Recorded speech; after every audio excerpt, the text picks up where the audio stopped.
Vous l'avez vu, L'homme invisible? Moi aussi.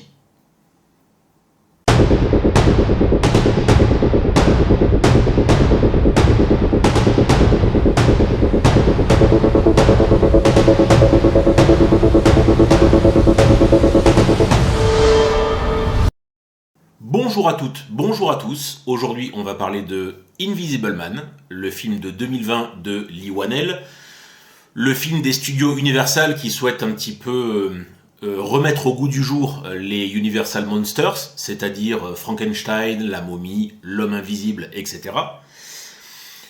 Il est, on va dire, dans la suite du film La momie avec Tom Cruise, qui m'avait en tout cas laissé un pénible souvenir. Là, ça va mieux.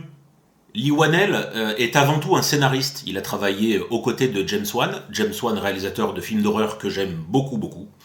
Et ça se voit. Je trouve que dans Invisible Man, le scénario est bon, parce qu'il prend pas mal de choses à contre-pied par rapport à ce qu'on a l'habitude de voir. Alors oui, c'est vrai, il n'y a pas de l'action dans tous les sens. Ne regardez pas Invisible Man si vous avez envie d'action trépidante, d'effets spéciaux complètement dingues. C'est pas le cas. Là, tout est misé sur l'ambiance. Et c'est ça que j'ai apprécié de la part de Leigh Whannell, qui s'est occupé et de la mise en scène et du scénario. C'est cette espèce de mise en tension, d'atmosphère hyper tendue qu'il y a autour du personnage de Cecilia.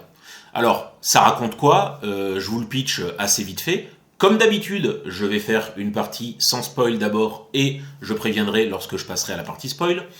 On suit Cecilia, qui est incarnée par l'excellente Elisabeth Moss, vraiment actrice que j'adore, et que je trouve hyper crédible dans son rôle. Et elle incarne une femme qui, on le voit dès l'introduction, souhaite se barrer du domicile conjugal parce qu'en fait elle est sous l'emprise, entre guillemets, d'un tyran domestique.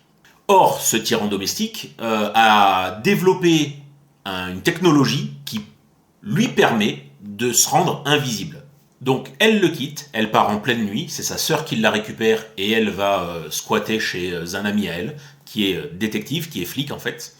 Et elle va se sentir poursuivie. Elle va se sentir observée, traquée. Et c'est ça que j'ai beaucoup aimé dans cette version de l'homme invisible, contrairement à ce qu'on avait déjà vu dans, par exemple, l'homme invisible de Carpenter, qui était mi-aventure, mi-fantastique, mi-action, mi-comédie. Je trouve que c'est un film qui savait pas trop où se positionner. Ici, tout est basé sur la mise en tension, sur l'atmosphère. Et au lieu d'avoir un homme invisible qui tire sur les gens, qui, comme dans le film de Verhoeven, abuse de certaines personnes, ici, on a quelqu'un qui va la torturer psychologiquement. Là, je pense qu'on peut passer sur la partie spoiler. Ici, tout son jeu, toute sa malice à lui, va consister à la rendre folle. J'ai trouvé la mise en scène très propre. Du côté des acteurs, c'est extrêmement bien joué. Les personnages sont d'ailleurs très très bien écrits aussi. J'ai pas en mémoire de choses qu'ils ont faites que j'ai pas trouvé crédibles. Parce que souvent, moi, j'ai le cerveau qui travaille, donc pour me sortir d'un film, parfois, il en faut pas beaucoup. Là, pour moi, ça s'est bien passé. Il y a quand même quelques scènes assez bien faites et assez spectaculaires, comme la scène dans la cuisine ou le living, où forcément, elle se fait porter. Hein.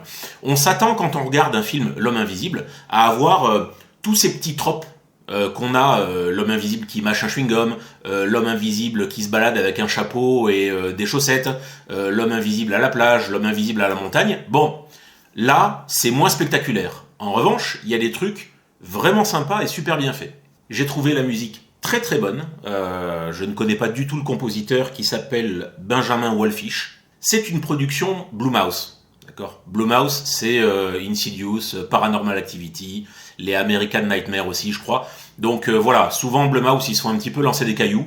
Moi, je trouve pas. Je trouve qu'ils font des films souvent assez propres, plutôt quali. J'ai bien aimé le premier American Nightmare, vraiment. Donc voilà, le Invisible Man est vraiment dans cette lignée-là. J'ai aimé la façon dont le scénario nous balade à un moment, puisque on est persuadé dès le début du film que c'est son homme à elle, puisque c'est un tyran domestique qui la traque en homme invisible. Mais le film nous balance sur une autre piste qui pourrait être son frère à lui, qui visiblement est pas très net, un petit peu malsain. Donc voilà, j'ai aimé Ne pas faire confiance aux uns aux autres. Déjà que elle, Cecilia, est en train de virer complètement dingue. En plus, il y a le frère de son ex-compagnon qui entre en jeu. Voilà. À qui faire confiance? On dirait qu'il y a le soleil qui joue avec moi. Bientôt, c'est moi qui vais devenir invisible. Dans cette démarche des studios Universal de réhabiliter leurs monstres, je trouve ce film beaucoup mieux mené que La Momie de la version de Tom Cruise. Beaucoup plus crédible, beaucoup plus premier degré.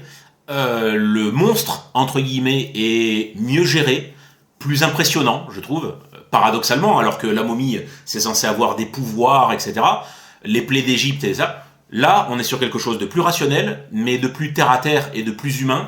Et voilà, paradoxalement, je trouve ça plus efficace. Est-ce que le film fait peur? De temps en temps. C'est pas une vraie peur, mais je vous l'ai dit, il y a déjà un petit peu de tension. Et en plus, Lee Whannell a ce sens de l'école James Wan, du jumpscare. Mais surtout, il a ce sens de nous faire croire qu'il va y avoir des jumpscares.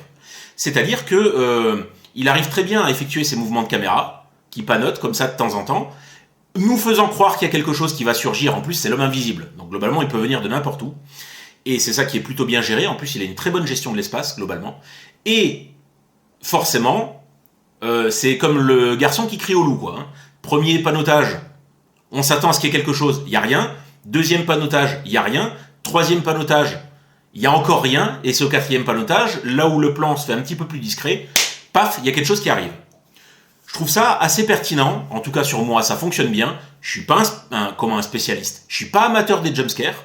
Au contraire, en général, je les fuis comme la peste. Pour moi, c'est un élément scénaristique de facilité, de peur de base. Mais quand ils sont bien gérés, comme dans certains films de James Wan, encore une fois, et là dans Invisible Man, sur moi, ça fonctionne bien. Du coup, on se retrouve avec un film plutôt bien mené, à l'histoire intéressante, extrêmement bien joué pour moi, dont la mise en ambiance est réussie, les effets spéciaux aussi. Franchement, ça coche énormément de cases, alors que, honnêtement, j'en attendais pas grand-chose. J'ai baissé mon store là, parce qu'à la longue, je ressemblais plus à Double Face qu'à l'homme invisible. Dans le film, il y a quelques scènes très sympas, comme celle dont j'ai déjà parlé, de la cuisine et du living, où elle se fait trimballer, etc. Il y a celle des couloirs de l'hôpital psychiatrique, qui est vraiment bien menée aussi, grosse mise en tension, et un petit peu d'action, comme on a l'habitude de voir dans les autres films. Il y a la scène du restaurant aussi, où elle dîne avec sa sœur, scène très surprenante, je ne vous en dis pas plus. Donc voilà, c'est la raison pour laquelle j'ai mis 4 étoiles à ce film sur Letterboxd. N'oubliez pas de me joindre sur mon Letterboxd, ça permettra de discuter un petit peu, j'ai mis le lien dans la description. 4 étoiles sur 5 sur ce film parce qu'il m'a surpris. Je m'attendais pas à avoir un truc aussi quali. Je ne sais pas ce que vous en avez pensé. Dites-moi dans les commentaires si vous avez vu cette version de l'homme invisible, donc Invisible Man de 2020, la version de Lee Whannell. Voilà, agréablement surpris. Et je pense que, franchement, Elisabeth Moss y est pour beaucoup. C'est une actrice qu'on voit relativement peu. Elle n'est pas dans les canons de beauté des actrices traditionnelles qu'on voit à Hollywood. Et c'est tant mieux. C'est tant mieux parce que ça rend son rôle beaucoup plus crédible. Et ce qui fait qu'on ressent vraiment quelque chose pour elle, quoi. Quand elle se fait attaquer ou quand elle le vire complètement dingue. Voilà, moi ça m'a fait vraiment plaisir de regarder ce film-là. Si vous avez des questions ou des propositions, encore une fois, mettez-les dans les commentaires. Comme ça permettra de discuter du film ou autre. Et d'ici là, moi je vous souhaite une très très bonne journée et je vous dis à très bientôt sur la chaîne. Ciao ciao!